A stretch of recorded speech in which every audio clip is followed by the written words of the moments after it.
이제 2024년도 이렇게 하면서 이 마지막 시간들이 하나님과 나와의 아름다운 추억의 끝자락에 있는 자리거든요. 그래서 이 시간을 통해서도 이 시간을 통해서 하나님과 아름다운 추억을 쌓아갈 수 있는 이 시간이 되기를 원하고요. 우리가 이제 신앙생활의 목적이 하나님을 믿는 것으로 끝나는 건 아니잖아요. 내 신앙생활의 목적이 하나님을 믿는 것으로 끝나는 게 아니라 정말 하나님과 함께 살아가는 것이 신앙의 생활의 목적이라면 이것이 디딤돌이 될 수 있는 그러한 자리가 되기를 간절히 소원합니다. 오늘 설교 제목이 이제 하나님 없는 세상에서 하나님과 함께 살아가기라는 주제를 가지고 하나님의 말씀을 전하도록 하겠습니다. 이제 거룩한 몸부림 하나님의 비밀 병기라는 주제로 이제 특별 새벽 기도를 하고 있는데, 우리가 특별한 시간을 하나님께 올려드릴 때 하나님께서 특별한 은혜를 부어주신다는 거예요. 우리가 보면 야곱이 아버지에게 별미를 올려드리는 모습을 보게 되잖아요. 그런 것 통해서 하나님의 역사를 경험하는 것처럼 우리의 삶 가운데도 마찬가지입니다. 이 특별한 시간에 하나님께서 특별한 마음으로 하나님께 나아갈 때 하나님은 우리를 실망시키지 않으시는 하나님의 역사가 있게 됩니다. 저는 이제 몸부림이라는 단어를 참 좋아합니다. 사실은 이제 주일날도 봤지만 사무엘 윤이라는 그 교수님이 몸부림 친다는 얘기하잖아요.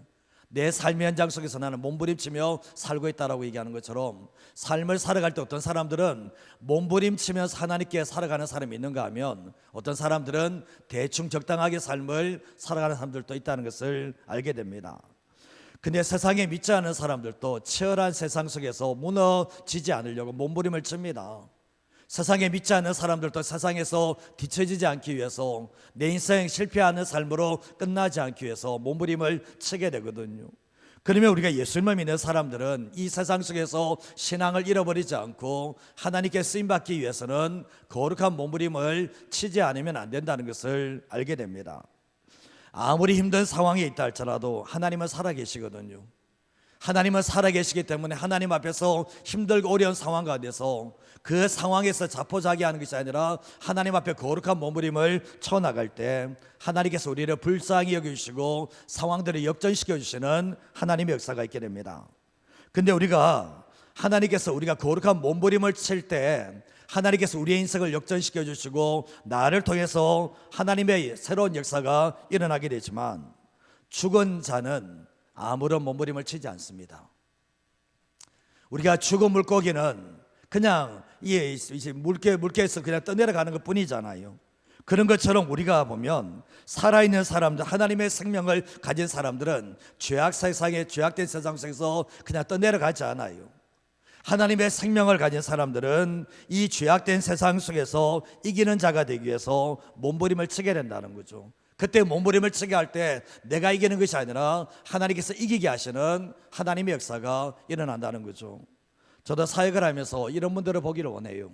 상황 힘들다고 자빠져 있고 내 삶에 뭐든지 잘 안 된다고 해서 삶을 포기하는 게 아니라 그 무너지는 그 상황 가운데서도 정말 하나님의 살아계심을 믿고 하나님께서 역전시켜주고 믿고 정말 몸부림치는 사람들을 보기를 원하거든요.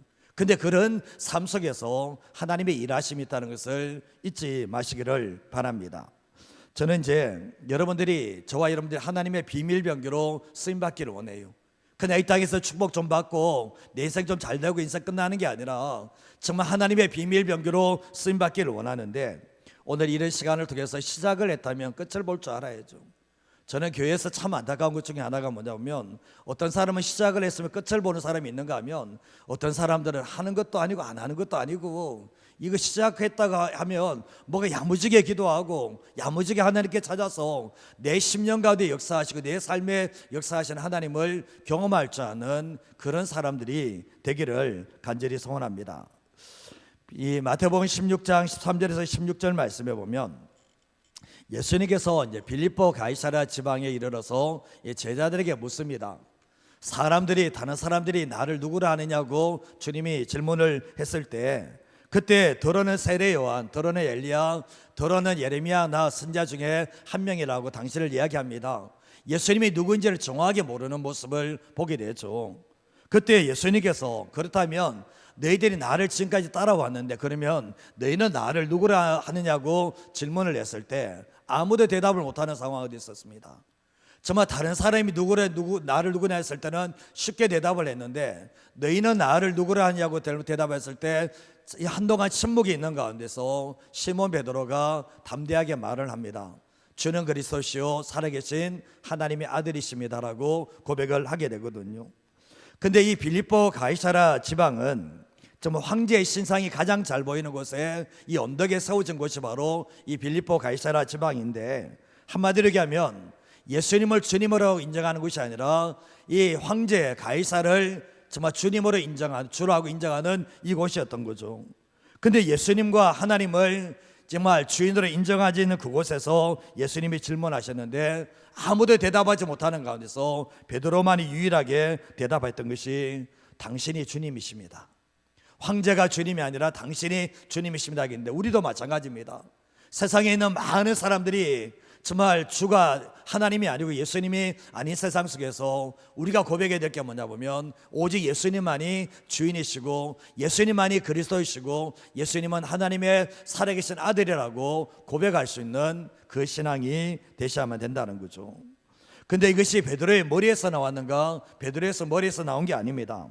하나님 아버지께서 알게 하셨다라고 말씀을 하고 있는 거죠.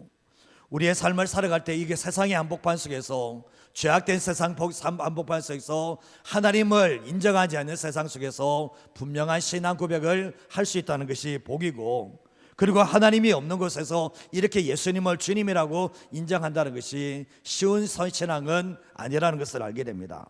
그런데 여기서 끝나는 게 아니에요. 예수님을 나의 주인님으로 인정하는 것, 그것이 아니라, 그것을 끝나는 게 아니라 살아내야 될 책임이 있다는 것을 기억하셔야 된다는 거예요. 근데 오늘 말씀에 이제 에스더 말씀을 보게 되는데, 에스더 말씀은 유일하게 성경책 중에서 하나님이라는 단어가 한 번도 안 나와요.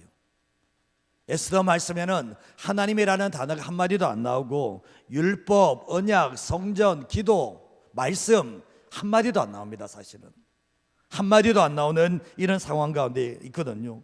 얼핏 보면 이 에스더가 성경 말씀 맞는가, 이 세속적인 것만 담아놓은 건 아닌가, 이런 착각을 불러일으킬 정도거든요. 그러나 실상은 그런 게 아니라 모든 환경과 모든 사건을 다스리시는 분이 바로 하나님이시라는 것을 가장 잘 보여주는 본문이 바로 에스더 말씀입니다. 근데 오늘 이 에스더 말씀에 보면 하나님께서 누구를 사용하시나 보면 모르드게와 이 에스더를 사용을 하십니다. 이 모르드게는 작은 사람이라는 뜻을 가지고 있고, 에스더는 별이라는 뜻을 가지고 있는데, 이 포로 때, 어쩌면 유다에서 포로 때 끌려갔던 사람이 바로 이 모르드게와 에스더라는 사람이었습니다. 근데 하나님께서는 이 모르드게와 에스더를 통해서 하나님의 비밀 병기를 삼으셔서 자신을 드러내는 통로로 사용하셨다는 것을 알게 되는데, 제가 오늘 본문에 말씀드렸지만 하나님이 없는 그곳에서 하나님과 함께 살아갔던 사람들이 바로 이 모르드게와 에스더의 삶이었다는 것을 알게 되는 겁니다. 자, 오늘 말씀을 첫 번째로 할 수 있는 게 뭔가 한번 읽어보도록 하겠습니다. 아무도 예배하지 않는 그곳에서 홀로 하나님을 예배할 때 깊은 만남이 이루어집니다. 아무도 예배하지 않는 그곳에서 홀로 하나님을 정말 예배하고 찬양하고 하나님께 정말 기도하는 삶을 살아갈 때 하나님이 찾아와 주시고 깊은 만남을 가지게 하시는 하나님의 역사가 일어나게 됩니다. 우리가 한국에서 신앙생활을 하는 거하고 북한에서 신앙생활을 하는 거하고 차원이 달라요. 한국에서 우리가 정말 우리 여기에서 예배하고 찬양하고 신앙생활하는 거하고 북한 땅에서 기도하고 예배하고 찬양하는 것은 차원이 다르다는 것을 알게 되는데, 누가 더 절박하겠습니까? 지금도 그렇지 않습니까? 초이니까 호주머니에 손 넣고 계시고 그렇게 해서 예배 드리잖아요. 북한 땅에 그렇게 예배 안 드려요. 되돌아보시면 하나님을 마음껏 찬양할 수 있고 마음껏 기도할 수 있는 그곳에서 하나님을 예배하는 사람과 자신의 신앙과 믿음을 드러내지 못하는 그곳에서 찬송가리 소리 나오면, 성경이 발견되면 죽음을 당할 수밖에 없는 그곳에서 예배하는 드리는 사람들의 마음이 똑같을 수 있는가? 똑같을 수 없어요. 절박함의 차이가 다르다는 것을 알게 됩니다. 과거 이제 모퉁이 돌에서 이제 북한 사람들 60명 넘은 사람들이 한국에 나오기를 원했거든요. 그래서 선교사님, 이삭 선교사님이 왜 당신들은 한국에 나오기를 원합니까? 물으니까 딱 한마디 했습니다. 마음껏 찬송을 부르고 싶어서. 마음껏 찬송 한번 부르고 싶어서 나오고 싶다는 거예요. 근데 결국 나오지 못하고 그 60여 명이 다 죽었거든요. 그들이 북한 땅에서 얼마나 찬송 부르고 싶었으면, 마음껏 주님의 이름을 불러보는 것이 얼마나 소원이었으면 이 가슴에 끌어안고 있었던 거예요. 이 가슴을 사기면서 소리 나갈까 싶어서 정말 울면서 정말 이게 주님께 그렇게 예배를 드렸던 거거든요. 근데 마음껏 찬양 한번 못 불러보니까 이 가슴에 엉어리가 진 거잖아요. 하나님, 나도 마음껏 찬송 한번 불러보고 싶습니다. 마음껏 하나님의 말씀을 소리내서 한번 읽어보고 싶습니다. 그런 마음들을 가지고 있는데 그게 안 되는 거예요. 지금도 마찬가지입니다. 북한 땅에 예수 믿는 사람들이 있거든요. 신실하게 주님의 길을 가기를 원하는 사람들이 있는데 그들은 아무도 보지 못하는 그 골방에서 혼자 예배드립니다. 혼자 울고 하나님을 찾고 있고 정말 소리가 나가면 잡혀서 끌려가고 이런 상황 가운데서 예배드리는 사람들이 있거든요. 근데 결국 뭡니까? 그들은 하나님 앞에서 아무도 보지 않는 그곳에서 예배드리가 잡히면 죽을 수밖에 없는 그 상황 가운데서 하나님을 예배드리는 사람들의 그 절박한 마음들이 우리에게도 있어야 된다는 것을 알게 돼요. 똑같이 하나님을 믿는 것 같지만 깊이가 달라요. 우리가 하나님을 믿는 깊이와 그들이 하나님을 만나서 예배드리는 깊이는 전혀 다르다는 것을 알게 되잖아요. 왜 그런지 아실 겁니다. 정반대의 상황인 거죠. 마음껏 예배드릴 수 있는 상황 가운데서 예배하지 못하는 사람이 있는가 하면, 예배드리지 못하는 상황 가운데서도 하나님 앞에 엉터리를 가지고 혼자 정말 새벽에 깨어나서 가슴을 부둥켜 안고 예배드리는 사람의 예배가 전혀 차원이 다르다는 것을 우리는 알게 되는데, 우리 한국교회 초창기 예배가 바로 이런 예배였다는 것을 알게 되는 거예요. 우리가 가만히 생각해 보면 나라를 잃어버렸을 때와 또 나라가 있을 때와 차이가 전혀 다르잖아요. 보면 오늘 유다 백성들이 고국에 있을 때는 마음껏 예배드릴 수 있었습니다. 마음껏 하나님께 나가서 찬양할 수 있었고 마음껏 기도할 수 있었는데, 근데 뭘 어떻게 했습니까? 예배를 가볍게 여기고 예배에 실패하는 삶을 살게 되었거든요. 마음껏 예배드릴 수 있는 상황 가운데서는 하나님을 예배하지 않으니까 엉뚱하게 우상을 섬기는 삶을 살았거든요. 근데 정말 나라를 빼앗겨 버렸습니다. 이제 유다 백성들이 바벨론에게 나라를 뺏겨 버렸거든요. 오늘 말씀도 보면 유다 백성들이 이방 땅에 건너온 이런 상황 가운데 있는 모습이잖아요. 근데 주님과 인격적인 만남을 가진 사람들은 고난의 행방에 떨어지면, 하나님을 예배할 수 없는 상황에 떨어지면 더 간절해지고 더 예배를 드리고 싶고 더 주님을 만나게 되는데 환경은 되지 않아요. 그러나 홀로 있는 순간 가운데서 정말 하나님 앞에 진정한 예배자가 만들어지는 곳이, 예배할 수 없는 그곳에서 예배자가 만들어진다는 것을 알게 되는 거예요. 예레미야 29장 11절에서 13절 말씀을 같이 한번 읽어보겠습니다. 여호와의 말씀이니라, 너희를 향한 나의 생각을 내가 아나니 평안이요 재앙이 아니니라. 너희에게 미래와 희망을 주는 것이니라. 너희가 내게 부르짖으며 내게 와서 기도하면 내가 너희들의 기도를 들을 것이요, 너희가 온 마음으로 나를 구하면 나를 찾을 것이요 나를 만나리라. 하나님께서 바벨론 포로 가운데 있는 이스라엘 백성들에게 하시는 말씀이 무엇입니까? 나는 너에게 재앙이 아니라 평안을 주기를 원한다.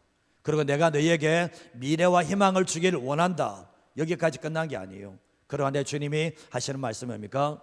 뭐라고 하십니까? 너희가 내게 부르짖으며 내게 와서 기도하면 내가 너희들의 기도를 들을 것이다. 아무리 예배할 수 없는 상황 가운데 있더라도 너희가 내게 부르짖으며 내가 기도하면 내가 듣는다는 거예요. 그리고 13절 말씀에 하시는 말씀이 뭐라고 하십니까? 너희가 온 마음으로 나를 찾으면 내가 나를 만나게 될 거다라고 말씀을 하셨던 거예요. 그들이 예배할 수 있는 상황 가운데서는 기도 안 해요. 그 예배할 수 많고 할 수 있는 상황에서는 온 마음으로 주님을 찾지 않아요. 그러나 예배할 수 없고 기도할 수 없는 그 상황이 떨어졌을 때 정말 예배자가 된 사람들의 특징은 뭐냐 보면 하나님께 기도해요. 그리고 온 마음을 다해서 하나님이 없는 이곳에서 하나님을 만나기 위해서 기도하는 사람이 된다라는 거죠.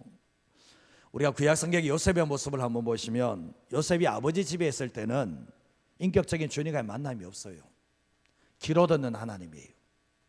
근데 요셉이 결국 뭡니까? 자기밖에 모르는 삶을 살다가 형들이 결국 오죽했으면 형들이 팔아버리게 되었잖아요.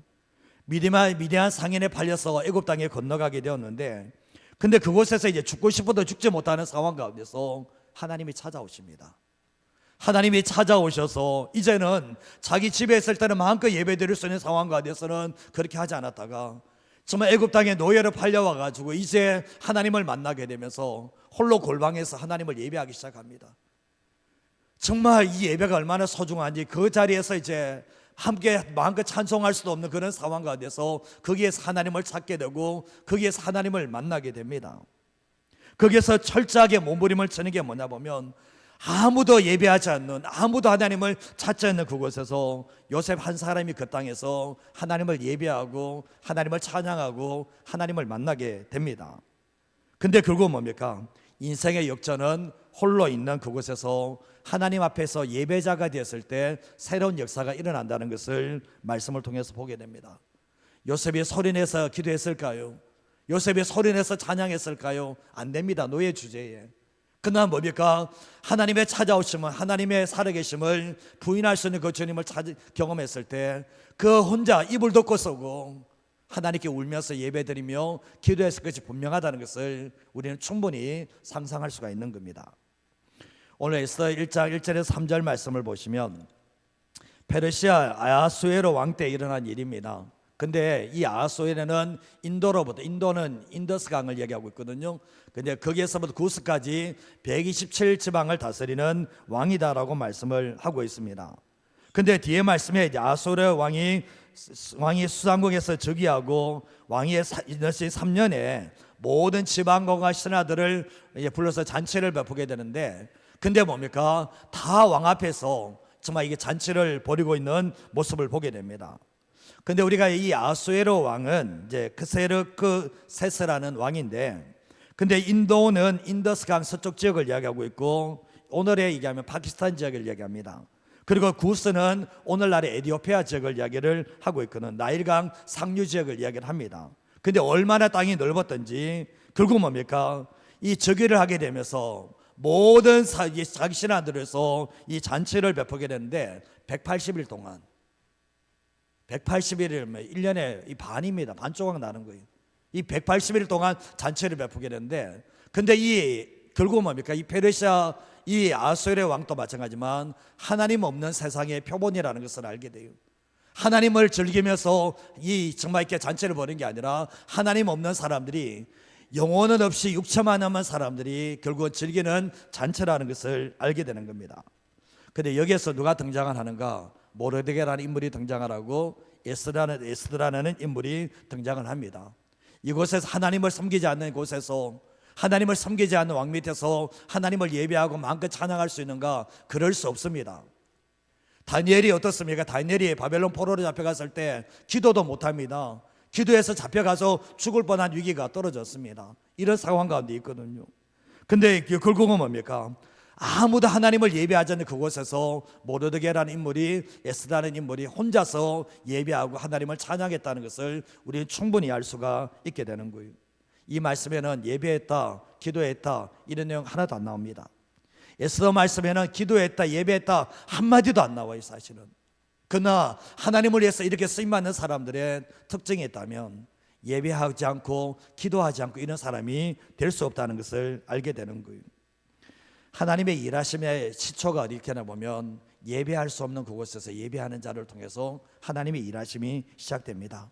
자기 고국도 아니고 믿을 수 있는 사람이 아무도 없는 그곳에서 하나님 한 분만을 바라보며 예배자가 되는 모습을 보게 되는데, 은밀히 보시는 주님 앞에서 하나님 앞에서 울고 웃는 예배자가 되게 되었는데, 하나님께서 오늘 또 마찬가지라는 거예요.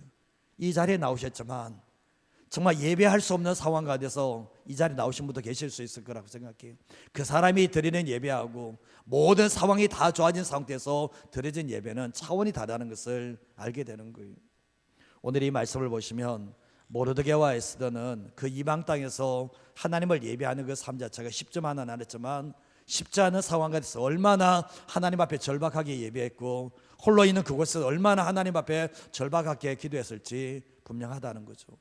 한국교회가 지금 잃어버린 게 뭔지 아십니까? 절박함을 잃어버렸어요.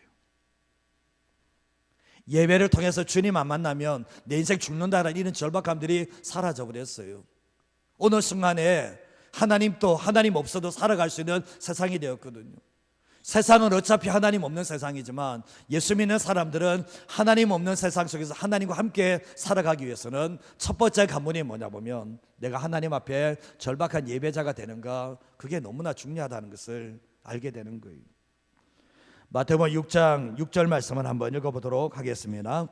너는 기도할 때에 내 골방에 들어가 문을 닫고 은밀한 중에 계신 내 아버지께 기도하라.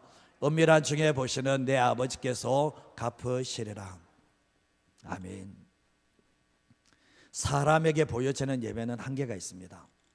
사람에게 보여지는 기도는 한계가 있습니다. 그러나 은밀한 곳에 골방에 들어가서 정말 문을 닫고 은밀한 중에 계시는 아버지께 기도하는 삶을 살아갈 때 주님이 반드시 갚으시겠다라고 말씀을 하고 계시는 거예요. 제가 어제 밤에 이제 들어가서, 저도 이제 새벽 이제 2시 좀 넘어서 나왔지만 어제 밤에 들어가서 8시 좀 넘어서 이렇게 어느 한 교회에 이제 유튜브를 딱 틀었는데 그때 예배를 드리고 있더라고요. 8시 반 정도 됐거든요. 예배하는데 예배를 드리는 모습을 보면서, 찬양하는 그 모습을 보면서 한국교회에 아직 소망이 있다. 정말 그 피곤한 그 밤에 온 마음을 다해서 예배하는 그 예배를 봤거든요. 화면이 비치는데도 그 의식하지 않고 찬양하고 하는 이런 모습을 보면서 그래도 다음 세대 여전히 하나님을 찾는 예배자가 참 많구나, 이런 생각들을 하면서 이전 세대들이 정말 본받아야 된다, 이전 세대들이 저거 본받아야 된다, 이런 생각들을 하게 되었거든요. 우리의 삶을 살아갈 때도 기억하셔야 될 게, 아무도 예배할 수 없는 그곳에서 홀로 하나님을 예배할 때 하나님과의 깊은 만남이 이루어지는 것이 하나님의 일하심의 시작이라는 것을 기억하시면서 살아가시기를 주님의 이름으로 축복합니다. 두 번째로 할 수 있는 게 뭔가 마지막으로 한번 읽어보도록 하겠습니다. 은밀한 곳에서 예배자의 삶을 살아갈 때 오직 하나님만이 전부가 되는 은혜를 경험합니다. 이 자리에서 하나님은 저도 알고 있고 여러분도 다 알고 있습니다.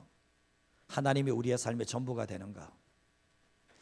참 놀랍게도 하나님께서 주시는 복을 많이 받으면 하나님이 전부가 되어야 되는데 엉뚱합니다.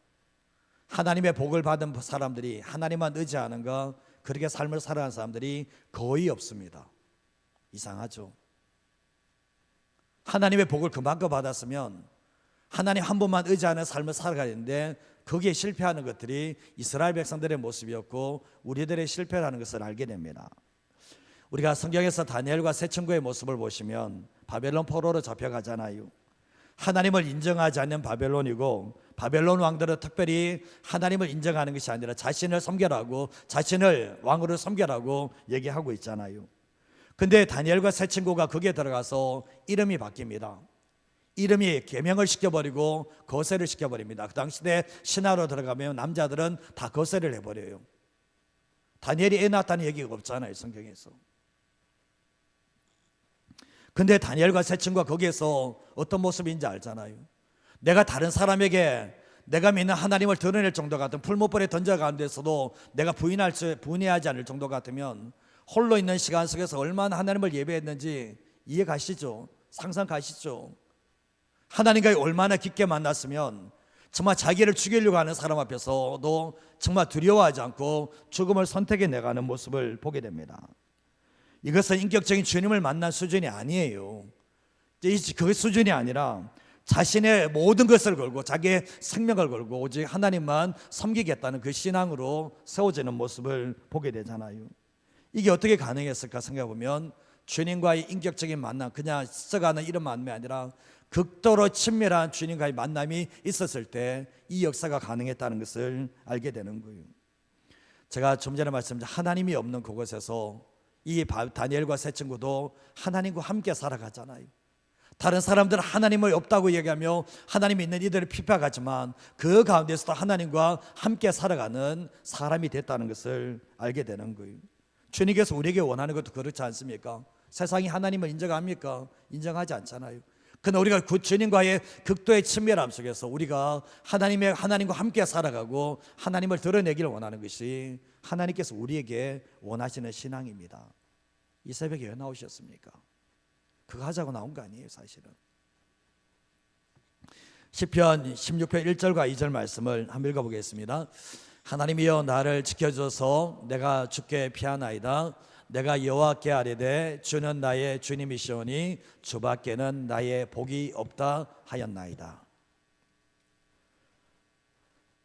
이 다윗이 어려운 상황이죠. 주님께 나를 지켜달라고 내가 주께 피합니다. 내가 주님께 기도하는 것이 주는 나의 주님이시라는 거예요. 주인이시라는 거죠. 주밖에는 나의 복이 없다라고 고백을 하는 모습을 보게 됩니다. 우리는 복되는 것을 너무나 많이 가지고 있어요. 다윗은 주님밖에는 복이 없다고 그러는데 주님이 내 인생의 모든 것이고 전부라고 얘기하는데 우리는 우리 마음속에 주밖에는 나의 복이 없다라고 고백하는 사람들이 계속해서 도무러진 시대가 오늘날의 시대가 되어 있다는 거죠. 다윗 또한 홀로 있는 광야 시간에서 자신의 주변에 아무도 없었을 때 양들밖에 없습니다. 그 가운데서 하나님을 만나요. 정말 부모님도 자기를 버린 이 상황 가운데서 자기 형제들도 없는 상황 가운데서 홀로 거기서 하나님을 만나면서 하나님 때문에 행복하고 하나님을 예배하고 수금으로 하나님을 예배하는 삶을 살았거든요. 그러면서 이 다윗의 인생에 하나님과의 깊은 만남을 가졌을 때 내 주변에 사람이 없어도 나를 도와주는 사람이 없어도 하나님이 내 인생의 전부다. 이 신앙이 만들어졌던 거죠. 하나님께서 홀로 들판에서 목동생활하는 이 다윗을 왕으로 세운 이유가 뭡니까? 하나님 한 분만으로 만족하고 하나님의 인생의 전부 된 사람이었기 때문에 왕으로 선택해내는 하나님의 역사가 있었고 하나님의 마음에 합한 사람이 될 수가 있게 되었던 겁니다. 하나님을 깊게 만나면 만날수록 하나님은 내 심령과 내 인생의 전부가 되십니다. 전부가. 이 세상에 아무것도 없어도 하나님 한 분으로 충분하다. 이 신앙이 만들어지는 거예요. 이게 주님이 원하시는 신앙이라는 거죠. 요셉이 노예로 끌려가서 하나님을 만났을 때는 처음에는 하나님 때문에 울고 웃는 예배자가 되죠. 근데 모든 상황들을 이겨낼 수 있는 것도 하나님 때문에 이겨내잖아요. 근데 어느 순간에 마음을 드립니다. 시간을 드립니다. 그러면서 하나님께서 처음에는 이 문제 좀 해결해 주길 원하는 마음도 있었거든요. 근데 시간에 보면 나중에 노예 생활하다가 죄수 생활 떨어지잖아요. 근데 그 상황 가운데서도 원망했다, 불평했다 이런 얘기가 있습니까? 없습니다. 왜 그렇습니까? 내가 어느 곳에 있든지 내가 노예 생활하든지 죄수 생활하든지 하나님이 내 인생의 전부가 된다면 억울할 것도 없다라는 거죠. 그래서 거기에서도 하나님이 함께 하심을 경험하게 되잖아요. 오늘 이 모르드게라는 사람들, 특별히 모르드게에서 오늘의 설교를 하는데요, 에스더보다는 모르드게에 초점을 맞춰서 설교하고자 하는데, 모르드게 또한 아무도 찾지 않는 곳에서 하나님을 예배하고 하나님께 기도합니다. 이 모르드게의 기쁨은 오직 하나님이신데 주님 때문에 울고 웃고 주어진 환경의 어려움보다는 하나님의 존재가 더 큰 거예요. 그래서 세상과 환경을 다 이겨나갈 수 있는 사람이 되었고, 그래서 매일의 기쁨과 매일의 감격이 주님 때문에 이루어졌다는 것을 우리는 충분하게 상상을 할 수가 있는 겁니다. 아무도 의지할 수 없는 그곳에서 하나님과의 인격적인 만남을 가지고 깊은 관계를 가지고 나갈 때 주님 없이는 살아갈 수 없는, 주님이 내 인생의 전부가 되는 하나님의 놀라운 역사가 있게 되었던 거예요. 저는 이 모르드게의 모습을 보면서 이 사람에게는 주님이 100%구나, 주님이 그 심령에 다 찾아가 있구나, 이게 어떻게 만들어냈을까? 고난의 현장 속에서 주님과 인격적인 만남을 통해서 주님께서 그 심령에 가득 들어가시는 하나님의 역사가 있어서 이 모르드게는 죽어도 주님이고 살아도 주님으로 남는 일들이 있게 되었던 거예요. 우리가 하나님 없는 세상에서 하나님과 함께 삶을 살아가시려면 주님이 전부가 되셔야 돼요. 지금은 괜찮습니다. 지금은 좀 괜찮지만 우리 자녀 세대 넘어가면 이제 하나님 없는 세상으로 떨어질 수 있는 소지가 있습니다. 그때 하나님과 함께 삶을 살아가려면 하나님 앞에 몸부림치는 예배자가 되고 하나님의 전부가 된 삶을 살아갈 때 그 사람을 통해서 하나님의 일하심이 있고 믿지 않는 사람들도 하나님께 돌아오는 역사가 일어나게 된다는 거죠. 눈에 보이는 게 전부가 아니죠. 우리 빙산의 일각이란 말도 있잖아요. 우리가 보면 바다 위에 빙산이 있는데 그 빙산이 드러난 게 전부가 아니라 밑에 있는 게 더 많죠. 우리의 신앙도 마찬가지 않습니까? 넓이보다는 깊이예요. 깊이를 들어가야 돼요. 넓이 이렇게 하는 것은 주님과 이 넓이가 아니라 깊이를 봐야 되는데, 하나님을 인정하지 않는 세상 속에서 하나님과의 깊은 깊이를 파나갈 때 결국 뭡니까? 그 사람은 하나님이 전부가 돼요. 그럴 때 하나님께서 그 사람을 통해서 일하시는 역사가 있게 됩니다. 왜 하나님이 나를 통해서 일하지 못하시는가? 하나님이 전부가 아니잖아요. 하나님께서 왜 나를 통해서 못 드러나시는가? 내게 있어서 하나님은 전부가 아니잖아요. 모든 게 아니잖아요. 그냥 인생길 걸어갈 때 하나님은 있어도 되고 없어도 될 그런 인물은 아니겠지만, 하나님 없어도 충분히 살아갈 수 있는 세상 아닙니까? 지금은 하나님 우리를 못 쓰는 이유가 그거예요. 안 쓰고 싶은 게 아니라 못 쓰는 이유가 뭐냐 보면, 너에게 있어서 나의 존재는 전부가 아니라는 거죠. 전부가 아니니까 하나님 우리를 통해서 일할 수가 없다라는 것을 알게 되는 거예요. 저도 그랬습니다. 종교 생활할 때는 귀로만 듣는 하나님이었거든요. 근데 인격적인 만남이 없었지만 인생의 밑바닥에서 하나님을 만났습니다. 그 내가 만난 게 아니라 주님이 찾아오신 거죠. 찾아오셔서 정말 이렇게 아무도 모르는 교회, 정말 작은 교회, 거기에서 정말 겨울에 추운 그곳에서 40일 동안 철회하면서 시간들을 보냈습니다. 그 시간들을 보내면서 하나님이 나를 찾아오시는 새로운 세계를 만들어내는 것들을 경험하게 되었거든요. 저도 뭐 개척 이야기하지만 아무도 도와주지 않는, 아무도 정말 도와주지 않는 그곳에서 혼자 버텼습니다. 혼자 버티고 그 상황 가운데서 주님 때문에 울고 주님이 내 삶의 전부 되기를 위해서 기도했던 시간들이 있는데, 그런 시간들이 있었음에도 불구하고 어떤 데 넘어지고 그게 아닐 때가 참 많다는 것을 알게 됩니다. 제가 개척하면서 좀 홀로 있는 시간 속에 정말 많이 불렀던 찬송이 있습니다. 저 장미꽃 위에 있을 아직 맺혀 있을 때에. 그 찬양 부르면서 참 많이 울었던 게, 주님 나와 동행을 하면서 나를 친구 삼으셨네. 우리 받은 그 기쁨은 알 사람이 없도다. 참 그것 때문에 찬양 많이 울었거든요. 우리의 삶을 살아갈 때 그렇습니다. 우리의 삶의 목적이 뭐고, 우리의 삶에 정말 우리가 원하는 게 뭡니까? 제가 늘 그런 얘기하죠. 삶의 축복 때문에 오셨다면 그냥 가셔요. 그런 신앙으로는 안 됩니다. 모르드게가 이 땅에서 하나님의 축복받기 위해서 이거 하고 있는 겁니까? 아니죠. 나중에 물론 축복은 맞습니다. 그러나 뭡니까? 이 모르드게의 신앙은 하나님의 목적이었지 삶의 복이 목적이 아니었다는 것을 알게 돼요. 우리의 삶을 살아갈 때도 가장 중요한 것은 예배자가 되셔야 돼요. 예배자는 눈빛이 달라요. 눈빛이 달라요. 예배자들은 예배할 때 한 번의 예배를 목숨처럼 걸고 예배드리거든요. 그래서 오늘 이 말씀에 모르드게와 에스겔도 하나님이 없는 그곳에서 정말 하나님 없이는 살아갈 수 없는 예배자가 되고, 그 깊이를 대갈수록 하나님의 존재는 내 인생의 전부가 된 거예요. 그래서 하나님께 쓰임 받으며 결국은 이제 이 모르드게 인생 가운데서 하나님을 많은 사람들이 발견하게 되는 역사가 일어났다는 것을 기억하시면서 살아가시길 바랍니다. 오늘도 기도하실 때도 그렇습니다. 이제 말씀을 마무리하겠지만, 정말 이 시간 다 함께 있지만 하나님은 다 각자 만나거든요. 누가 더 절박한가, 누가 더 나를 만나기를 원하는가, 그걸 보시거든요. 그리고 또한 더 나가서 하나님을 더 깊게 만날수록 우리 안에 하나님이 계속 들어올 때 우리의 삶의 전부가 될 때까지 하나님은 기다리세요. 채워졌을 때 결국 뭡니까? 그분을 통해서 하나님의 일하심에 드러나는 역사가 있게 되는데, 이 일에 쓰임받을 수 있는 저와 여러분의 인생이 되시기를 주님의 이름으로 축복드립니다. 이제 우리가 좀 전에